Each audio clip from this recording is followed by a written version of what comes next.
Dynasty Decisions episode 80. We always talk about your guys' teams, and you guys would have saw Corey break down his teams on Monday's video. But the main question is, how are my teams doing? Today, I'm going to go through an entire Dynasty Decisions episode based on 5 of my teams to give you guys an insight on how I evaluate my own rosters and what you can take away into your own leagues. It's always beneficial to objectively break down the state of your teams and what goals you have for them. So today I scrounged up 5 of my Dynasty teams with you guys in other analyst leagues with a variety of different scoring settings, rule systems to help you guys in all different types of league formats. So if you guys enjoy, make sure you leave a like down below, comment your thoughts on some of my Dynasty teams, and of course, subscribe to the channel. On the road to 20,000 subscribers. Appreciate you guys for that continued support. But with that being said, let's get right into it.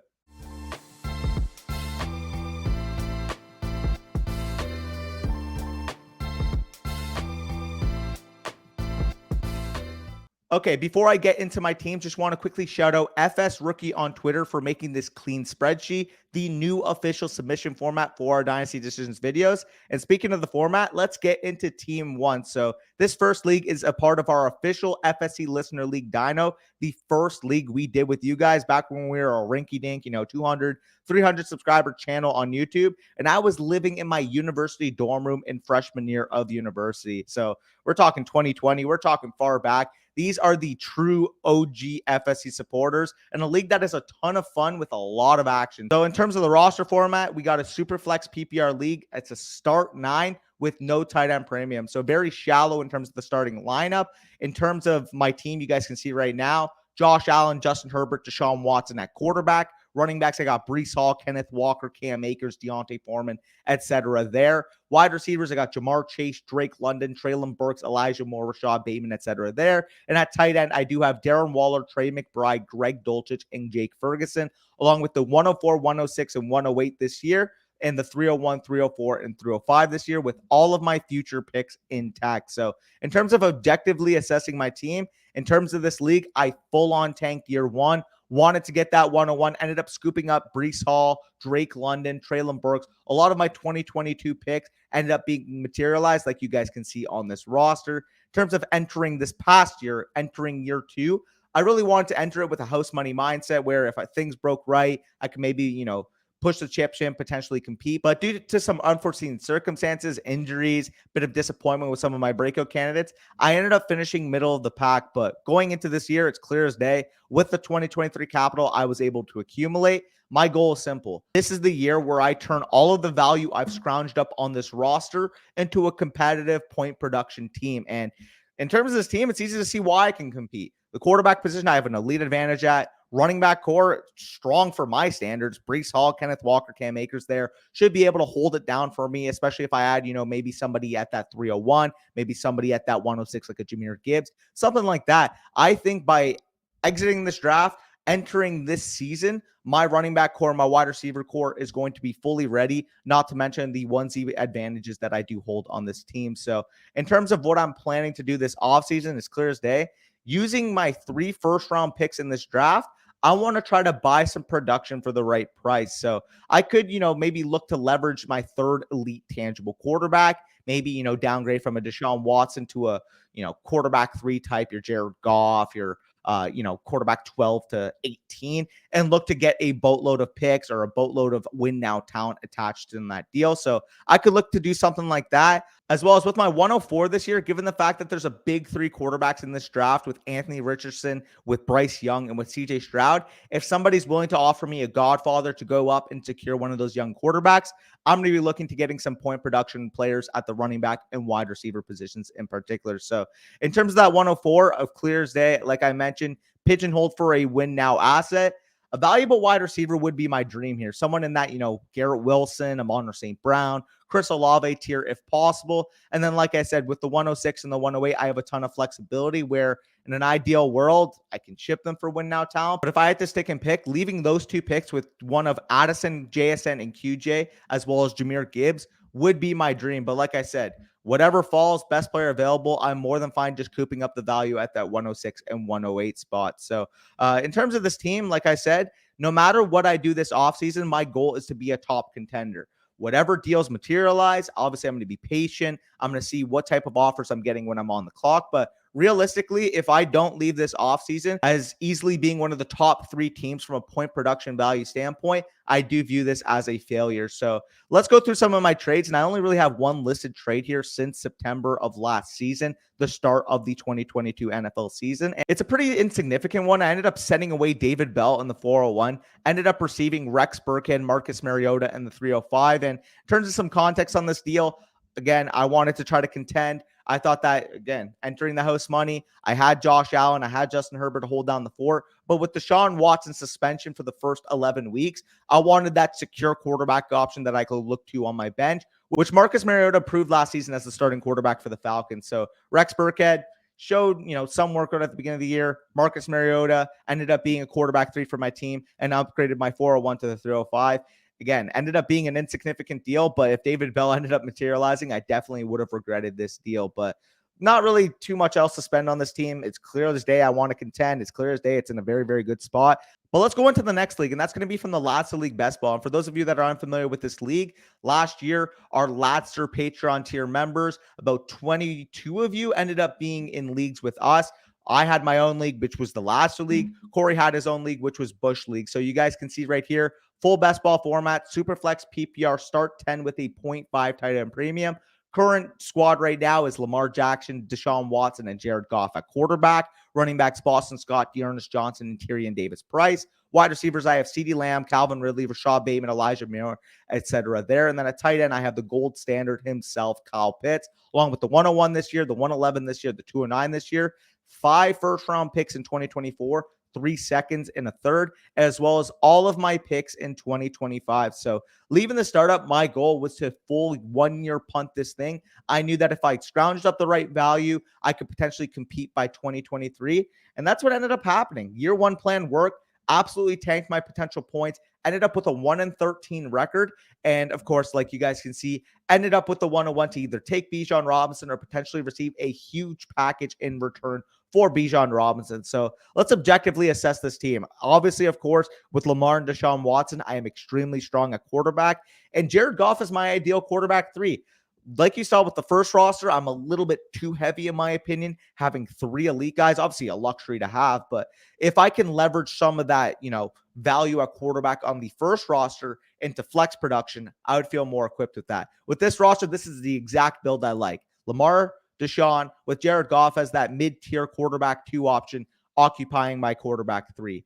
At wide receiver, I have a lot of upside, like you can see. But ideally, since I can start 5 wide receivers per week, I want at least 1 or 2 more darts added to this team with the best ball format in mind. Tight end, I have the gold standard himself, like I said, Kyle Pitts. But after him, especially with the best ball format, I don't really have much long-term there. So I can definitely, given the value, if somebody falls at 209, could potentially look to add a tight end to this roster. But let's be honest here. The glaring hole on my team is at running back, and adding a guy like Bijan Robinson give this squad a ton of upside should I choose so. My plan of action this offseason with this team is to field potential offers for Bijan. But if the time comes and no offer meets the market value that I'm looking for Bijan Robinson, the Texas Longhorn himself will be added to this team. I'm comfortable, given the status of this team, given the future capital I have at hand, to add Bijan Robinson to this squad. With the 101 checked off with Bijan Robinson, I would then look to see what exactly I can do with the 111 to potentially move into the top 8 and get a wide receiver like Jordan Addison, Jackson Smith-Njigba, or Quentin Johnson. But of course, if I'm unable to move up from the 111, at 111, I'm possibly looking at guys like Zach Charbonnet, Zay Flowers, Josh Downs, assuming all of them get adequate draft capital. And like I said, at the 209, I'm hoping for one of those big tight ends to fall. Michael Mayer, Dalton Kincaid, Darnell Washington to fall to me, like I kind of said. If I can get one more additional, second tight end added to this roster with some upside, I'd feel very, very comfortable with the status of this team entering the year. And like I said, given the 2024 capital I do have at hand, it's going to be a full house money year for me. I'm going to potentially see, what can I use those 2024 picks to buy? Can I buy a running back? Can I buy a wide receiver? And if the price is out of it, I don't mind waiting for 2024, but I will definitely scrounge the market to exactly see what kind of going rate those picks can net me. So off of the picks, let's look at some of the trades I've made in this league. And I have a couple absolute monsters to go through right now. So first trade, like you can kind of see, I ended up getting Dak Prescott in my startup, but it didn't really last too long on my team. Ended up shipping him in December of 2022 For context in this league, this is both with a contender guy, put his chips in, wanted to try to win year one. So I ended up getting some value here because I wasn't looking for the point production of any of these guys. Lamar Jackson in this deal was not playing at the time, December 2022. Rashad Bateman already ruled out for the year. So I was able to flip Dak Prescott, Andy Dalton, Kareem Hunt, Keontae Ingram in the best ball format and secured those upgrades. So definitely pleased with that deal. Second deal, I ended up flipping Jeff Wilson, Gus Edwards in the 307 in exchange for Elijah Moore in November of 2022. This was at the time where Elijah Moore was requesting out. He was in the doghouse, wasn't really getting playing time. And then Jeff Wilson, Gus Edwards, each having respectable workloads on their team. So from my position, it just made a lot of sense. I was ridding my potential points. I was getting that running back production off my team, and I was getting a potential ascending asset with Elijah Moore, which now if you look at his market value, he's probably closer to an early second. So love both these deals for the goals I was trying to accomplish with this team. Overall, I think I'm in a very, very flexible spot. Like I said, come the season time, if people are willing to sell vets for cheap, I'm willing to buy. If people are still holding their high price tags, they don't want to let go of their vets, aren't willing to scrounge up some of those 2024 picks, then guess what? I've already monopolized that 2024 class. I'm already going to be adding a ton of win now talent by then. And by 2024, this team can be absolutely unbeatable. But going off of the Ladster League, we head on to my third league here, and that's going to be too lazy to set lineups. And again, another best ball league. You guys can see right here, Superflex PPR Start 11 best ball league. Startup draft was last offseason. And in terms of this league, a lot of familiar faces. Corey's in this league. Ron's in this league. A lot of my buddies are in this league. I think actually Corey would have went over this league in the last video you guys would have saw on Monday. So just going to show you my point of view in this league. So in terms of this, I drafted win now straight out of the startup, which if you hear me saying that, you probably don't even believe it. But yes, everybody was, knowledgeable about youth, knowledgeable about draft picks, knowledgeable about scrounging up a ton of depth, a ton of young talent. So I was able to get a lot of win now talent for a very, very good price. I'm looking to be a top tier contender with this team this year. And at quarterback, I got Lamar Jackson, Dak Prescott, Russell Wilson, and Ryan Tannehill in the best ball format. Running backs, I got Breece Hall, Josh Jacobs, Tony Pollard, Jamal Williams, Damian Pierce, Tyler Algier, Brian Robinson, Kareem Hunt, Damian Harris. Like way more running backs than I typically would roster, but in the best ball format, it makes a lot more sense, embracing the variance of the high ceiling that position can yield. A wide receiver, DK Metcalf, Calvin Ridley, Terry McLaurin, and Keenan Allen, Rashad Bateman, Cortland Sutton, Allen Robinson there. And then at tight end, I do have Mark Andrews, David Njoku, and Hayden Hurst, along with basically no future picks. So this is like the exact opposite build I would typically be in, but it gives you guys a different perspective. You see me talking about scrounging picks, getting a ton of value. Now I'm in a win now position. How do I handle it? Again, overall, this team is very, very strong, like I kind of said. But the one priority I do have from a roster construction standpoint is potentially looking to leverage some of my running back depth and tearing up a wide receiver or two. I currently, in my eyes, have 3 legitimate running back 1 candidates with Breece Hall, Josh Jacobs, and Tony Pollard, and plenty of spike week running back upside guys with guys like, Jamal Williams, Damian Pierce, Tyler Algier. So potentially adding one of those backs plus one of my quarterbacks or wide receivers to improve at the wide receiver 1, I think would be my goal. But aside from roster construction, aside from changing some of my roster construction, like I said, I still think I hold a significant advantage at the quarterback and the tight end spots. And realistically, given my running backs and wide receivers, can field a strong 8 set of running back wide receivers on a weekly basis. So in terms of my picks, again, they're clearly barren. But given the best ball format, like I said, I'm not really too worried about losing value given the current weekly ceiling I have with the options I have. So let's go through some of my trades. And one of them was actually this month. You guys will see that right now. The first trade I have here is I received Russell Wilson, Calvin Ridley, and Damian Harris in exchange for my 2025 1-2 and my 2024 3. This was actually a deal I made with Corey. He was full on tearing it down. He didn't want to compete. He wanted to let go of all of the veteran options on his roster. And like you saw with my team, I just wanted to add some value. Russell Wilson, another quarterback option, gives me the ability to potentially, trade him in season, trade Ryan Tannehill. Calvin Ridley and Damon Harris, of course, giving me a lot of flex value there. So yeah, it does hurt giving up the 1 and the 2 in particular, the 3, whatever, but the 1 and 2 in particular. But I'm very happy with this move for the goals I'm trying to accomplish with this team. Next deal here, again, another deal with Corey, October of 2022. Shipped him my 2024 1, my 2024 2, and my 2024 4 in exchange for Josh Jacobs and Terry McLaurin. Again, I was in a competing window, wanted to try to win the championship. Josh Jacobs ended up being an absolute league winner down the stretch. Terry McLaurin giving that wide receiver 2 production, and both figured to be, very valuable pieces for me entering this year. So overall, I, in my opinion, cooped 5 difference-making pieces in exchange for 6 2024 and 2025 picks dealt. So very happy with the status of this team. Again, shift some running backs into wide receivers. I think I'm fully set. But other than that, nothing I really need to press for this roster. Just want to try to bring some money in. League number 4 is actually going to be the Mickey Mouse League, a league full of analysts and a league that I'm retooling in a more classic Danny football type of team. And you guys can see it right here. Superflex PPR start 10 with a 0.5 tight end premium. The analysts in this league, you guys might know, Ron Stewart, Ian at Dynasty Jacob Sanderson, Akash at Wiser Fantasy, and some other high-profile analysts. So very, very competitive league, very, very fun league, getting a different dynamic. A lot of the league markets that myself and Corey usually operate in are based off a lot of the things that we say. So having some outside opinion, having some outside reference for the league market in this league is obviously a lot of fun. At quarterback, I have Josh Allen, Daniel Jones, Jimmy Garoppolo, and Baker Mayfield. Running back's pretty barren there with just Damian Harris and Tyler Algier on the roster. Wide receivers, Drake London, Jameson Williams, Jahan Dotson, Rashad Bateman, Elijah Moore in particular there. And at tight end, I do have Pat Freiermuth and Hayden Hurst in the tight end premium format. So in terms of my picks, the 102 and the 202 this year, and in terms of next year and the year after, though, we're absolutely loaded. 1, 2, 3, 4, 5 first-round picks in 2024. 3 second-round picks in 2024. And then 2025, I have all of my picks, as well as an additional 2025 first. So objectively assessing my team out of the startup was an absolute complete punt. I collected a complete iron bank of future picks, gearing away from that instant production in an attempt to tank for Bijan Robinson. But unlucky for me, I ended up finishing second last in potential points and ended up with the 102. This offseason, I actually started with picks 102, 109, 111, and 112.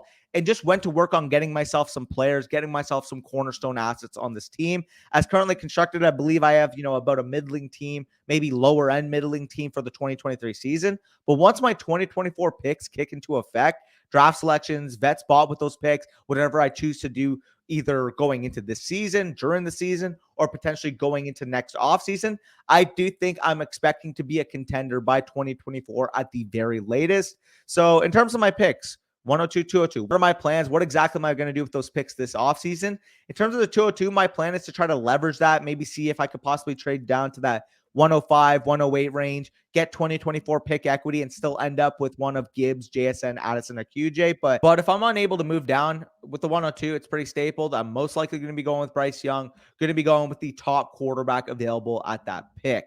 At the 202, again, it's still a best player available type of scenario. But the type of guys I'll be eyeing at that pick would be guys like Josh Downs, Zay Flowers, day 2 running back. Maybe a guy like Tank Bigsby goes in the second round. Maybe a guy like Zach Evans. Whatever the case may be, the NFL draft's basically going to dictate the direction I go with that pick. So overall with this team, like I kind of said, in 2023, I view it as a house money type of year. And depending on the type of signs I see early on, could make a move with the boatload of 2024 capital I've stocked up. But now it's the fun part. Let's look into some of the deals I've made this offseason. And you guys can see in chronological order, all of these were made in March. So we've been very, very active in this league. Ton of deals being done, ton of trades being done.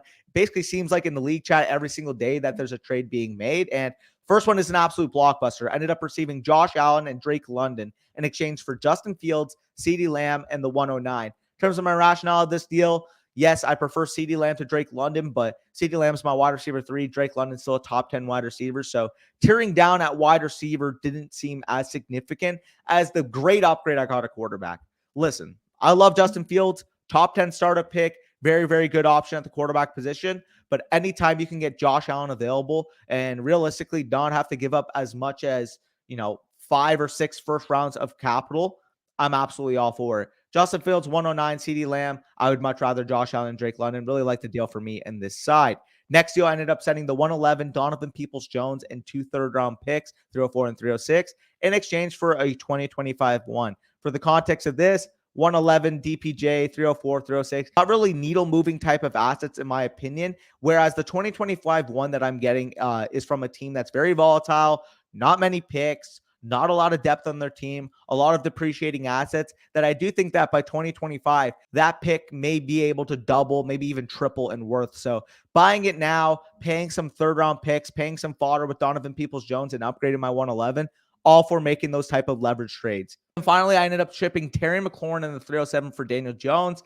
A lot of the guys in this league are lower on Daniel Jones. Don't really see the ceiling with him, but at this cost, I'm more than capable. Terry McLaurin, older wide receiver 2 asset. 307, not a needle mover. End up getting a flexible quarterback equity piece with Daniel Jones, where if somebody's willing to offer up a boatload for my 102, I'm comfortable with my quarterback core adding Daniel Jones. I don't really have to force feed that pick into a quarterback if need be. So overall, in terms of this team, like I've kind of said, I love the spot that I'm in here. I'm going to be as fluid as possible as I can. And depending on what the market's saying, could potentially make that push given the first couple of weeks of the 2023 season. But finally, we enter league number 5, and that's going to be the Tone Setter Truthers League. And this may be my most fun team overall. This is a league that was formed last offseason with the Tone Setter tier over on our Patreon.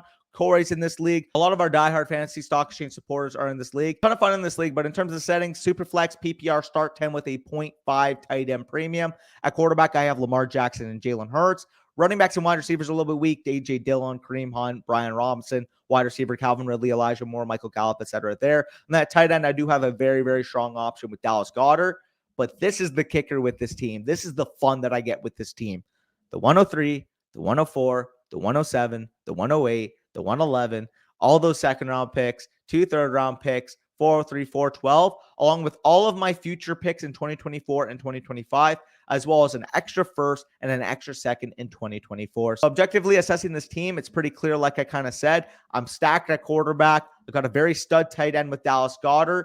My goal in this league was to tank for Bijan Robinson, which up until about the midseason point, I actually thought I would be able to tank for Bijan. But once it got to the midseason, it was clear as day that 2 other teams were tanking a little bit harder than me. Ended up with the 103 with my own pick. So I got the 103, like I said, is my own pick. 104 I acquired in a trade at the startup, as well as all of those other picks basically being acquired by the early portion of last season. So my goal with this team is to leverage those quarterback equity picks, the 103 and the 104, and try to get some cornerstone flex asset. Looking into guys like Garrett Wilson, Chris Olave, CeeDee Lamb, maybe seeing what the price of a guy like Bijan Robinson is. I've been in talks with the manager that owns the 101. He needs some quarterback help. Obviously, my picks right now, 103, 104, would be able to help him out in that regard in terms of his contending window. I have a lot of options with this team, and I do think that being flexible, seeing what's out there, scrounging the market is going to be how you get an advantage with your team, because I don't need a quarterback. I don't need a tight end.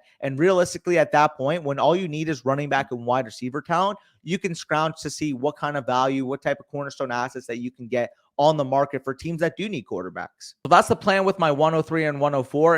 In terms of those later ones, particularly at the 107 and 108, I'm eyeing potentially one of the wide receivers with Addison, JSN, or QJ, or a guy like Jahmyr Gibbs with those 2 picks. With my 111, 201, 203, 204, of course, going to be eyeing some BPA, but notably a lot of those potential day 2 backs. If I can get a guy like Zach Charbonnet at the 111, I think that would be an awesome get. And in terms of the 2s, I'll have my pick of the litter of guys like Josh Downs, Zay Flowers, like I said, another day 2 back, Jalen Hyatt, maybe a guy like Michael Mayer with those early 2s. Simply going best player available will be the best plan of attack. My goal is to leave this draft with a great mixture of vet and rookie talent added, and to be able to house money in 2023, potentially pushing my chips in the middle if I do see some good early results from the squad.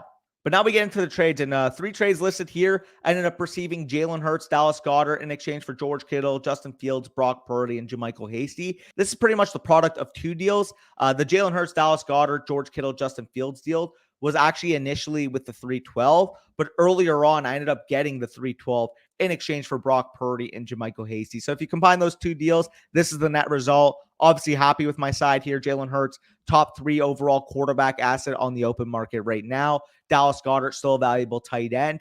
But this is a complete context deal. Corey was trying to make a play to win the championship, clear top team in the league. I think he went like 13-1 in the regular season. So scoring a lot of points, looking to get some competing pieces. And Jalen Hurts and Dallas Goedert were both not in his lineup, both not playing at the time he made this deal. So George Kittle, Justin Fields in particular, gave him a chance to win a championship. But looking back, I'm glad I'm able to scrounge this value. And Corey basically hits my line every day, potentially reversing this deal. But I'm going to be holding the side here. Next deal, I ended up sending Gabe Davis and Taysom Hill in exchange for the 111. Sold high here, October 2022. Gabe Davis had some of those spike weeks. People are really hyping up his value here. I was able to cash out along with Taysom Hill for the 111. So definitely like getting first round equity for two of those non-needle moving assets. And then finally, one of my favorite deals is I was able to send James Robinson in the 206 in exchange for a 2024 first round pick. And this deal was made in September 2022. This is before Travis Etienne took over the backfield for the Jaguars. James Robinson looked like that steady running back 2 type.